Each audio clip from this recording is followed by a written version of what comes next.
Good evening, everyone, and thank you for joining us. My name is Sergeant Shane Foley. I am a representative of the Public Affairs Office with IMPD. I'd like to welcome everybody to the second of our 6 virtual community meetings. Today we're on Northwest District. We've got Commander Lorenzo Lewis, who's going to share with you some of the things that are going on across the city, share with you some of the things that are going on Northwest District specifically.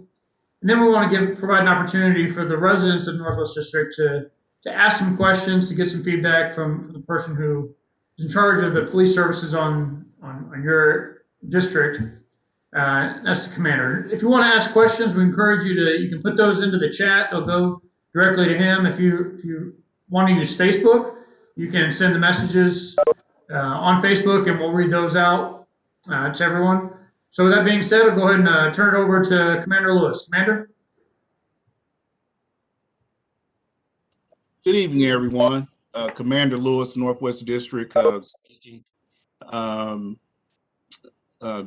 Happy to have an opportunity to talk to you and interact, share some information with you about the district, and give you an overview of 2020, some of our accomplishments, and what our goals and objectives are for 2021, specifically to reduce the violence on the Northwest District and to address violent gun offenses, crime. So basically, that's my contact at the bottom there. Okay, here we go. So I always like to put the mission statement up there because this is, we always align our actions and our mission and our activity are all in alignment with the mission. So we always want to maintain the highest professionalism. Just some things to highlight. We want to serve the community. We're going to enforce law. We're committed to enforcement of laws, protect life and property, and really to respect individual rights and human dignity. Respecting community values is very important, and building community partnerships, assisting citizens, being problem solvers, and working to improve quality of life in neighborhoods. So our values, the IMPD values, this is what drives us every day. This is what we focus on in light of everything that occurs. As officers, we're driven by the values of the agencies. And as you see, the protection and preservation of life is a fundamental objective. The use of deadly force when absolutely necessary to protect life of a citizen, an officer. Again, these values for the last, these have been our values for 35 years that I've been on. Committed to developing a partnership with community and being patient, being persistent, appreciation of diversity, both the police department and the community, performing our duties with unwavering commitment to integrity and professionalism, being accountable to those we serve in our decisions and our actions, accomplish our mission with empathy, compassion. I underline compassion. I'm always emphasizing have compassion, sensitivity at all times, highest regard for individual rights and constitutional rights. Recognize each member of the department is valuable, and we accept our obligation each other and community and provide the maximum opportunity for each person to achieve their professional potential. And you'll see examples of that as we go through the presentation. So here's an overview of the Northwest District. You can see we are somewhere around 77 to 79 square miles now. We're up from 67 square miles. As of July 2020, we increased in coverage. And here's a map, the new map. If you can see the area we just acquired in July of 2020, just to the east of Michigan Road. It's little red parentheses kind of highlights that. The boundaries again, north 96th Street, south down to 5100 Grandview. We go east of Ditch Road and west of Michigan Road. So as you can see, our western boundary is Raceway County line, and our southernmost boundaries West 10th Street. Yeah, we are at 19 beats, in line with our commitment to for community beat policing. We increased from 15 to 19. And that was in an effort to keep the beats a little smaller so that officers can become more acquainted and acclimate, more acquainted within the community. This is pretty much what our command staff looks like here on the Northwest District. As you can see, Captain Boomershine is the assistant commander of the district. I have 5 shift commanders. They're all at the rank of lieutenant. And I have 18 sergeants that actually run the day-to-day of the various units that I have. And you see day shift, middle shift, late shift, detective unit, narcotics, an FTO, field training, officer supervisor, flex team, and community relations. So, and you'll see there, there's some things that we're going to kind of re-image the district a little bit with that. You'll see that here in a little bit. So I took over in 2018. As you can see, each year we've increased our staffing. Right now we're assigned 193,000. I mean, I wish I had 193 officers to the Northwest District to serve the community. Again, this is an average number of dispatches. I need to get it updated, but we run somewhere around 75,000 dispatch runs on the Northwest District. Our detectives review about 3,800 cases in 2020. Not all those were assigned. However, any case can be reopened when more evidence, more information becomes available. So Flex Team, that's a kind of a utility unit that actually executes our patrol plan, our daily patrol plan that our SIO, Strategic Intelligence Officer, puts out every day after reviewing the last 24 hours. So their goal is to go out and address, what matters today, the immediate concerns. They're not just narcotics detectives. They handle a multitude of complaints that are related to violence, and then their job is to reduce that violence and have an impact. As you can see, they seized in 2020 26 firearms, marijuana, heroin, cocaine, meth, pills, forfeited some cash, made some good felony arrests, and also work closely with our alcohol, tobacco, firearms liaison at the federal level. So close relationship with our federal agencies. It's truly a team effort. The narcotics unit, their main focus, they work the drug complaints, specifically to address the areas where we have the violence and the individuals who are causing the violence. So as you can see, our narcotics detectives in 2020 made a total of 74 arrests and made 21 federal referrals, which is real important because at the federal level, there's no parole or probation. I mean, you sit in jail until you go to court. And that's important in keeping our violent offenders out of your neighborhoods. And you can see I thought it was pretty key, 81 illegal guns off the streets. Good quantity of cocaine, that's in grams, and heroin, and a great deal of meth, which we see a lot of. Crime stats. So homicides and non-fatal shootings I have here in Northwest District. We finished last year with 44 murders, which you all know there was a spike in homicides citywide and even nationwide. We had a spike here in the Northwest District, 44. Non-fatal shootings, 155. Again, that was a significant increase from prior years.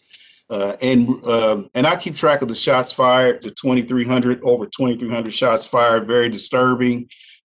Pretty much Gives us an idea where we need to allocate our resources. Shots fired is pretty indicative of other violent offenses that are occurring, so we track that.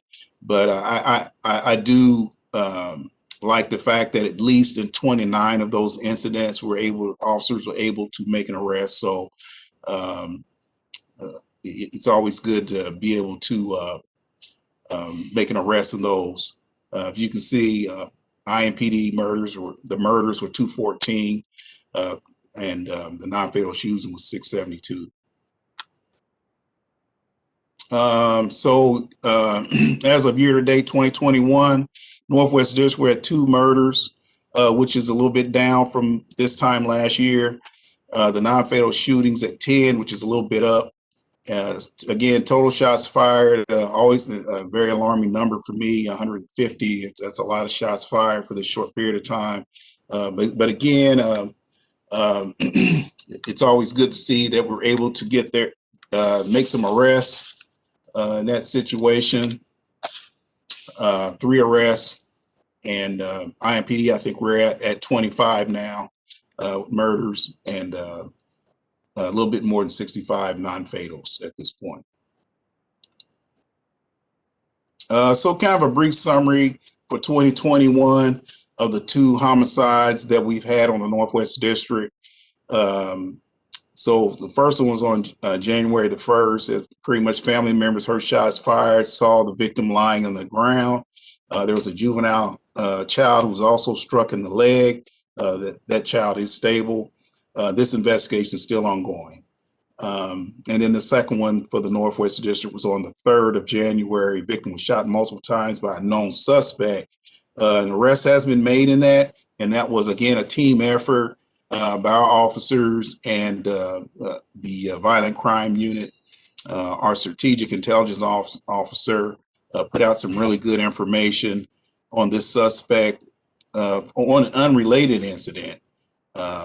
And the beat officers, with the assistance of the violent crime unit, were able to arrest that individual.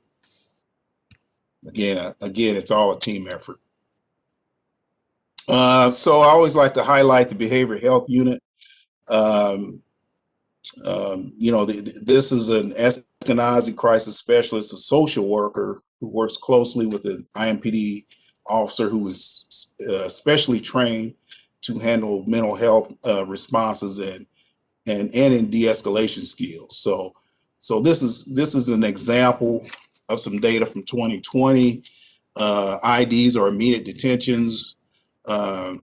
This is where an individual is having a mental health crisis, and officers arrive. This team arrives, or officers arrive and make that determination instead of we don't want to handle it. It gives us a tool where we aren't handling mental health issues as criminal acts, but as a medical condition. And so you can see 371 IDs that the behavioral health unit helped conduct. Home visits, these are follow-ups, 161 of those. Active responses, which means they're proactive. Follow-ups, these are IDs that officers have made, and this unit goes out and to ensure that those individuals are getting the medications, because quite often they go into the crisis due to the lack of medication and proper medical services that they need. So as you can see, they're very active. They're housed here on the Northwest District. We also have the MCAT team, which is the Mobile Crisis Assistance Team, which is also another unit that's they're mobile throughout the day.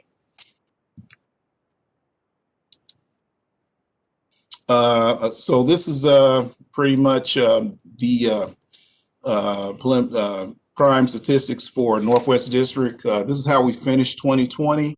Overall violent crime down 4%. Overall property crime down 12.42%. Overall district crime down 9.4%.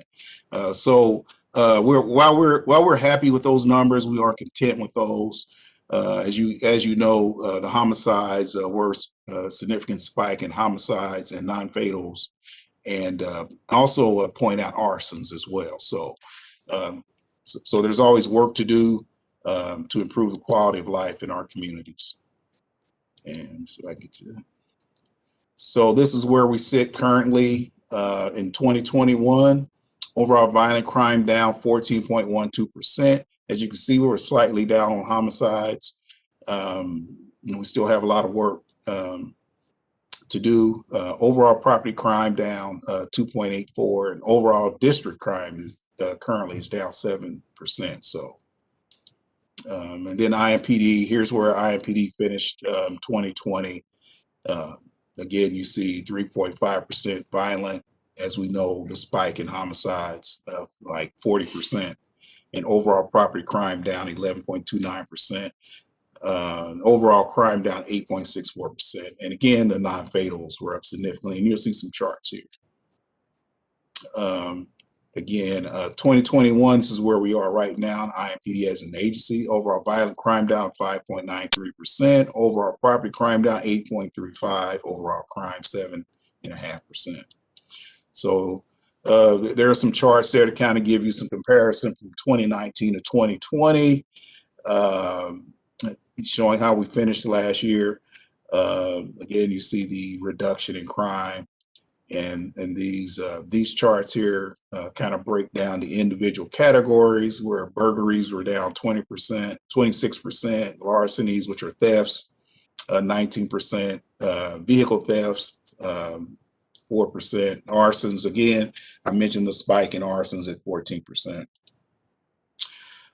Preliminary violent crime data. Again, you see the homicides were up 39, almost 40%. The ag assaults, which would include the non-fatals, up 4.23%. But you'll see the crime that we're the most worried about are the non-fatals. You'll see in the next slide.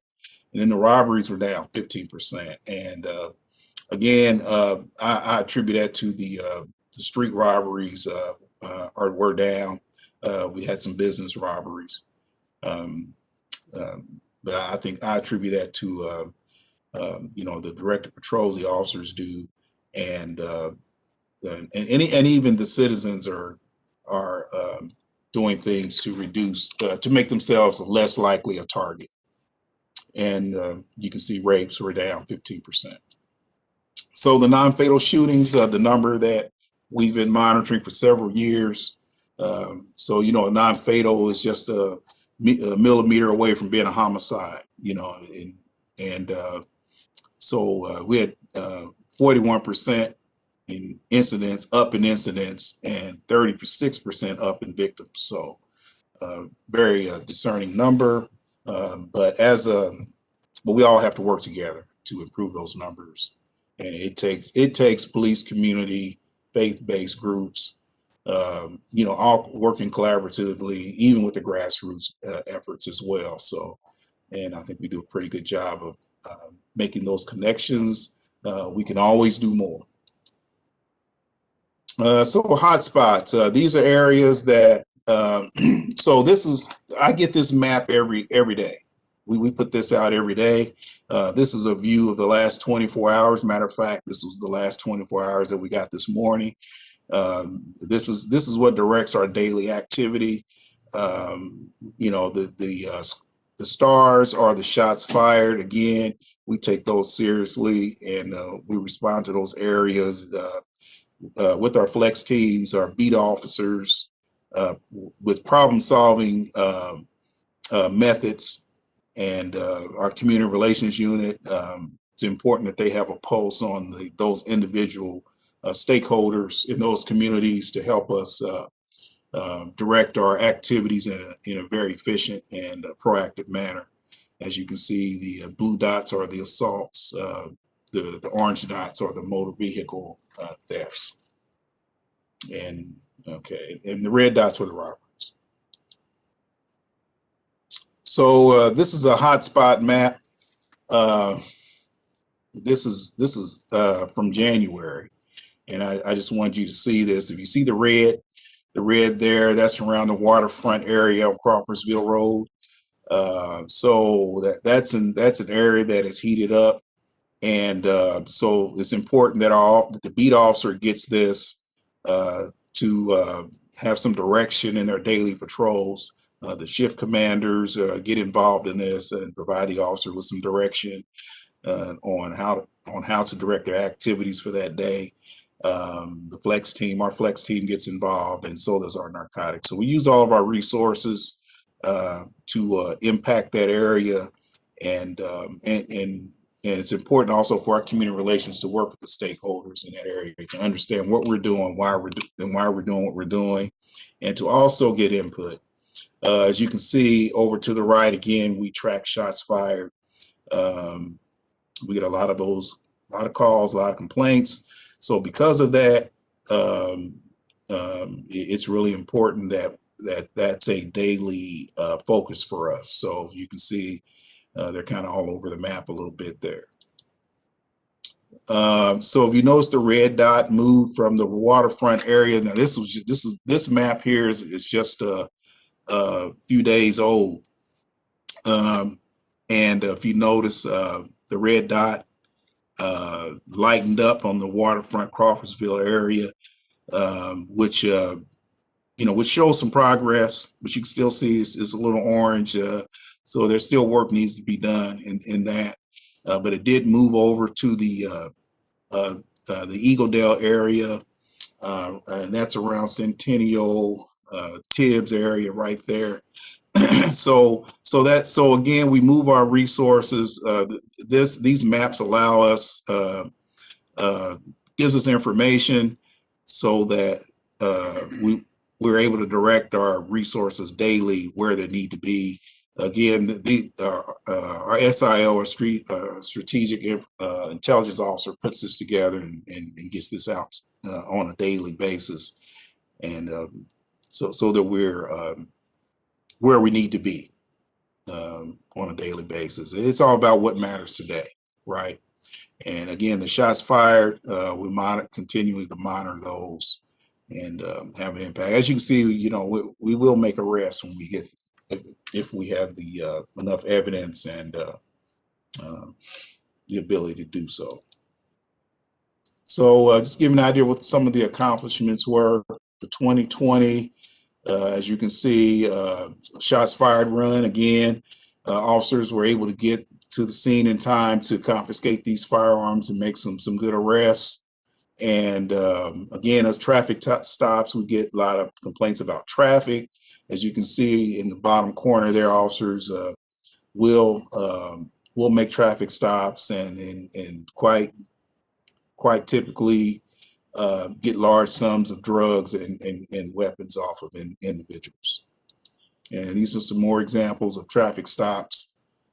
Someone asked me about speeding and 38th Street, Michigan Road, 86th Street, High School Road, you name it, Lafayette Road. These are where many of these arrests are being made. So here's a disturbance call where officers were able to make a good arrest and good seizure. So I talked to you about the flex team. They use pretty much a laser focus approach in addressing violence on some of the red dots that we're talking about. They will go in those areas and use a lot. They'll actually check on some of the probationers, people on community corrections, if they're not doing what they're supposed to be doing, and make some good arrests. Serious violent SVF means serious violent felon, so that means this is a repeat violent offender, and this is an individual. If they're still carrying guns and drugs, then we want to get them out of your neighborhood. As you can see evidence of that right here. So again, it's another good arrest. The firearm, the 9mm, was taken off of a robbery suspect. He had a robbery warrant. And then over here to the right, you see again another individual on probation. It's been an IVRP target. So we work. So we work with our federal. So the Indianapolis Violence Reduction Partnership. That's a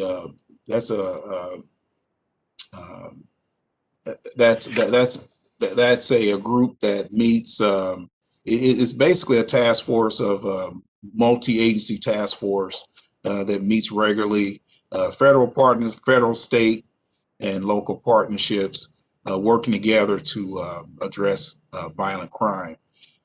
So our team attends those meetings, and they regularly get assigned a violent individual that's in your neighborhood, and what they do with that information, they go out and uh, conduct investigation to get that individual out of your neighborhood, and and if there's enough to refer them federally, they do so, which again is a little more severe accountability for them. Again, here's some more the flex team getting another serious violent felon off the street, and some other individuals.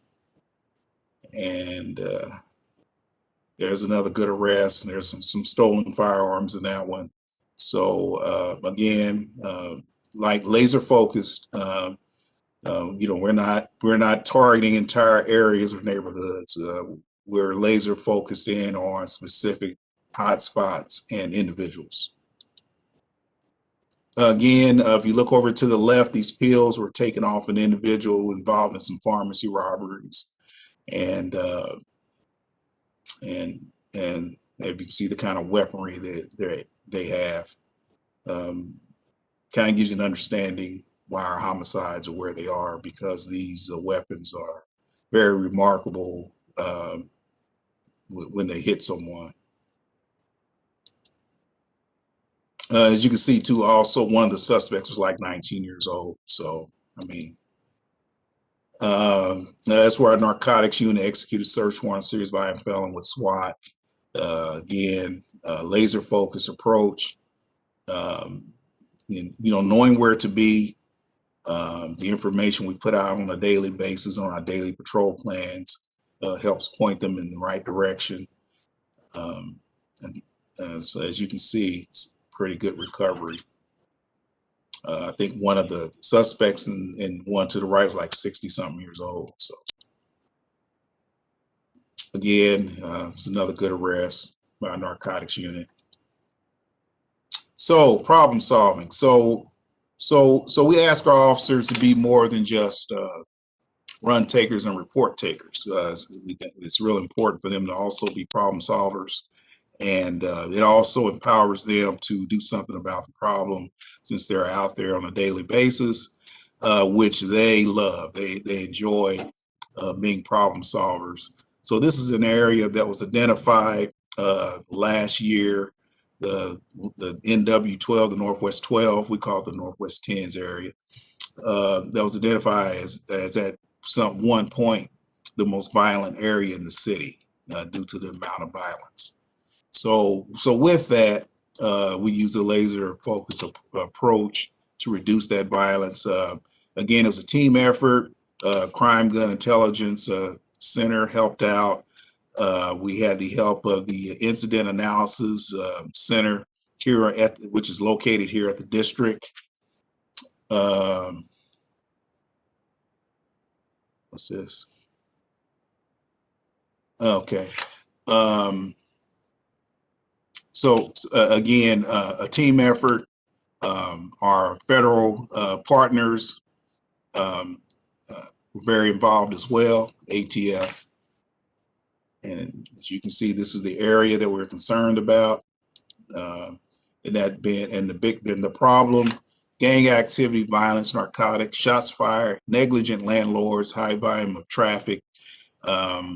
So these are the areas that we focused on.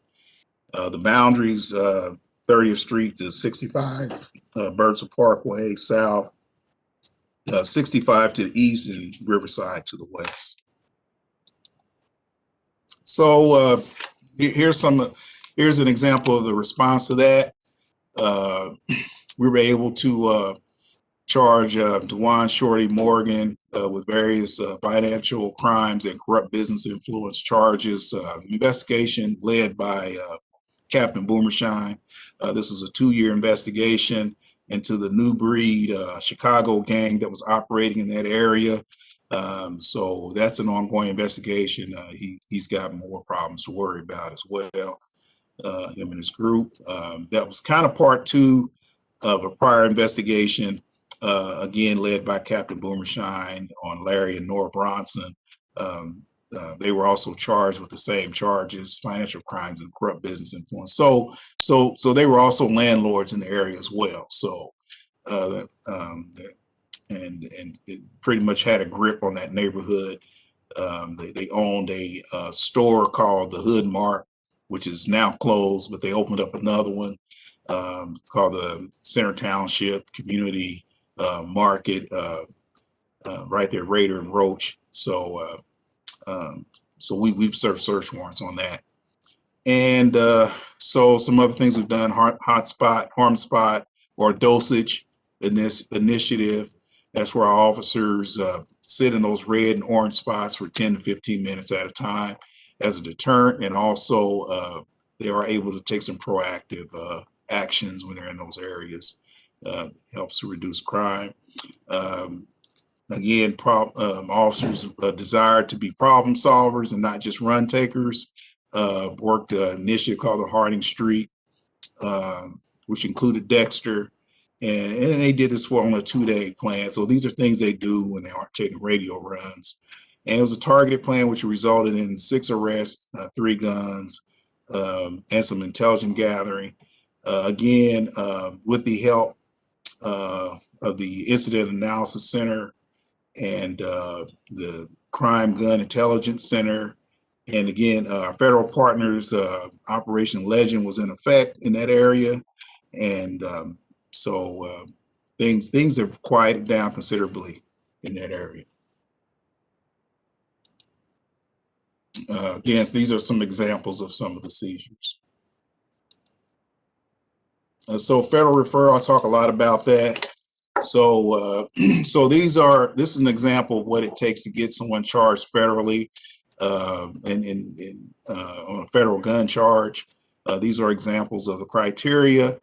Last year, in 2020, we made 38 referrals on the Northwest District. The year before that, we made 40. So not all those go federal. There's the federal prosecutor works with the state prosecutor. And again, like I say, it's all a team effort. Quite often, they can get more time at the state level depending on the case. So we're also enforcement, but we're also resources in the community, and it's important that we're a resource if we're going to be enforcement. So there has to be a balance to build those positive police community relationships. As you can see, officers work with youth, and those officers in the middle, if you see that, there was a Twitter posted by the mother of a child. She actually posted this. We didn't. The mother did. These officers found out this kid didn't have anything for Christmas, so they actually went out and purchased these some items on their own. And they don't like getting the recognition, but I enjoy catching them doing good things. So we make sure we recognize our officers when they do that. And as you can see, the Coffee with a Cop is a big hit over here in the Northwest District, as well citywide. Community Relations Unit, again, this team has a good pulse on the community in opening those lines of communication and building trust and positive relationships. As you can see that in 2020, attended 41 community meetings. We have over 40 community groups. We picked up a new community, Crooked Creek Alert, which was to that area that I showed you that we picked up to the east of Michigan Road. We already have a working relationship with them, and as well as other community groups. We have probably 100 apartment complexes, so we also have had a couple of apartment manager meetings as well. But as you can see, some of the things we do, complaints and follow-ups, they actually go out to the community and follow up on various complaints, even nuisance complaints. They've tagged 41 vehicles and illegally parked. Um, also do some translating. Our social media, 108,000 hits on our social media page. So we use that as a way to have information sharing in the community and to be accessible and a resource. Um, uh, Presentations, um, they present the craze. Uh, Community um, response to active shooter events and crime watch meeting. The self-defense, that's not to teach anybody how to fight, but basically focus on situational awareness. And so the SEPTED, that's pretty much, they teach, what they do is they go out and show businesses and homeowners how to be better protected by their way, their landscape and environmental design, improve your environmental design to improve your safety. And they do bike details, so they'll ride through neighborhoods when the weather permits. They also do bike rodeos, which builds good relationships with the youth. And you saw the school events, so we're active in the schools as well. But we served, we have an annual toy giveaway. Each district does this. We were able to serve 26 individuals who probably would not have had a good holiday. So this is an example of just engaging in the community, sitting on panels, being transparent, answering questions, being accessible. You can see the chief is even joins in, the mayor, our township trustee, even our counselors get involved, the prosecutor gets involved. So it's important to have those relationships in the community and work together. None of us can do this alone. It's another good example of officers in the community. As you can see, we have a very diverse community, and we're engaged with um, the diverse groups in our community and diverse communities. There's some other good examples. Coffee with a Cop, that's a big hit due to COVID. Haven't been much of that, but that's another opportunity.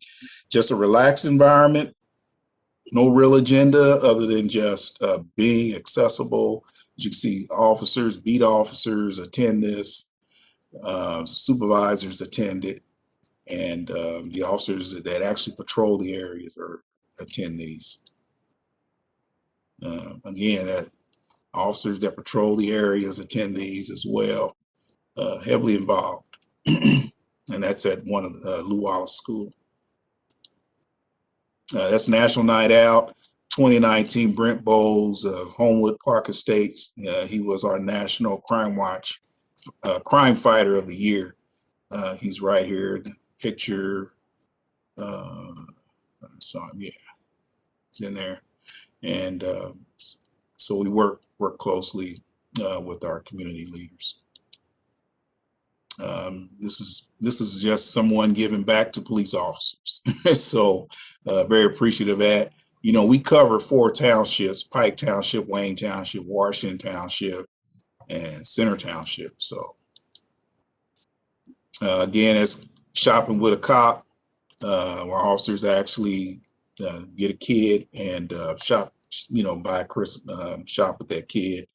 And Walmart's a good partner. So it's important, and part of that partnership is business, having businesses involved in the community as well as some of the other groups I've mentioned. Walmart's a very good supporter. We were able to shop for some families during the holidays and get them some things they needed. Again, being a resource and building positive relationships. This is the picture to the left, Chess in the Park. We've been involved in that when we were able to. Again, street supervisors involved, street officers involved. This is at the Frank Young Park. right there in that Northwest 12 area that I talked about that was at one point considered the most violent in the city. But here we are at the park playing chess with youth. And I think I lost that game. The kid's pretty good. Again, and they did that again. So they'll have that there at the park, and when it's not, when the weather's bad, then they'll move to Cleo's Bodega over there. So Sharon Clark Inspire House actually heads that up. Again, officers working with youth. This was actually in a backyard on West 29th Street, a fish fry. So Mr. Gray's fish fry. And those are beat officers. So here's a video. I hope you guys can hear this. Okay, guess not. I guess not. For some reason. I don't know why we can't hear that. But again, this is sorry you can't hear it, but this is an example of Officer Winston. Officers are quite frequently visit schools and overheard little girl say she didn't get anything for Christmas, and that's what he's talking about. And so we have some items here at the district that have been donated, and we make sure kids who need it get those items, and that's what he's doing, making sure this kid got a bicycle. So yeah, okay. Stop by North Wayne Elementary Wednesday afternoon to surprise the third grader. And I heard your story. You said you didn't get anything for Christmas. Guess what? Now I have a bike. What do you think? A bike? You have a helmet? We try to provide our families just using community resources around holiday time. And so this was an unexpected pleasure. An unexpected pleasure because more than 12% of children in the U.S. live in concentrated poverty areas, according to a study by the N. Casey Foundation. In Indiana, 10% of children live in poverty. So when Officer Winston also learned the same little girl shared her family's financial struggles, he encouraged the third grader. We support you. We understand you're going through some tough times, but we're here for you. We're here for you. We're here to support you. The donation by the police department not only came as a complete surprise to the students, but also to her school. Steve Jefferson, Channel 13, Eyewitness News. So again, so we're going to re-image our impact team to be more laser focused on violence in our neighborhood. So this is kind of an initiative. The Enhanced Community Initiative component that as a way of re-imaging our impact team, which consists of the flex team, the narcotics, and the community relations unit. So as you can see, these are the components that will be with that hotspot policing, direct patrols, problem-oriented policing, which I've talked about some of that, talked about a little bit how the flex team operates. And then this is kind of a new thing, the district violent crime task, which is was the narcotics unit that's going to be re-imaged to be more focused on violence, violent individuals, and that's kind of what it's going to look like. Again, violent crime task force, flex team A for purposes of this, and flex team B, which gives me 2 flex teams, and the narcotics team been more focused on violent individuals, dedicated SIO and CRU. Goals and objectives, reduce violent crime. I won't go through all of these and leave some time for questions, and use technology and policing, enhance our officers' career advancement, and enhance our staffing. So,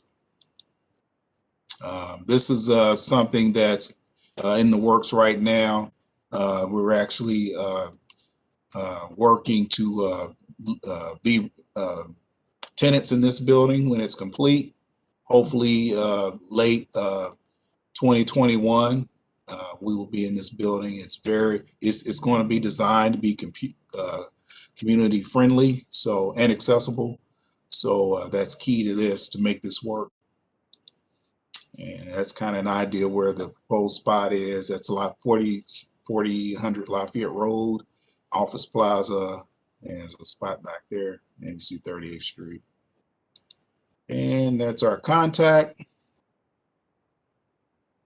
information, and so take some questions. Commander, so one of the questions that somebody asked was, will the slides be available? Slides from your presentation be available, and if so, how would somebody from the community get those? We could, we could make those arrangements through our community relations office. If you see that number, Lieutenant Gable will be your contact. His email's on this contact sheet here, as well as his number. If you're aware, can you speak to the population, if there's been a population increase? Yes, I believe so, especially with the new addition to the area. So we at one time were sitting at over 143,000. I'm pretty sure we're way above that. It'd be interesting to see what the census is when it comes out. So as the population increases, would it seem the reason that crime might increase, even though it's actually going down on Northwest? Well, actually, yes. I mean, I would attribute the increase in population. It will contribute to some increase in crime. I would also say, I mean, it's good and bad with that. I would say more good than bad, but you're definitely going to get an element of crime to come with that. Very diverse, very exciting community to be a part of. Again, you're going to get that. An element of that's probably going to attribute to your crime and have some spikes in your crime. So as we continue to ask these questions, we want to remind our viewers that if you do have questions, feel free to submit them in the chat or on Facebook. One participant says, seems like slumlords are an issue all over this country. Why can't background checks be done? So these problem landlords are not allowed to keep owning properties over and over again. Same people, same problems. Yeah, and we've actually contacted many landlords, and especially in that area where I was talking about where we had the spike in crime. Believe it or not, some of them just out of touch with what's going on in their property. We make that contact. We've had some success and some cooperation in getting some no trespass agreements with them, and actually been able to make some arrests and some seizures. Due to individuals being on their property without their knowledge. But then again, I mentioned the Dewan Morgans and the Bronson people who are landlords and own nightclubs and property, and they operate illegally, and they're contributing to the crime in your area. Rainer, can you speak to the challenges that your officers faced with COVID this last year and maybe some ways that they overcame?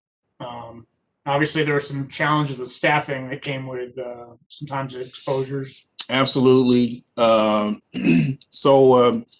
actually have done a really good job of protecting themselves.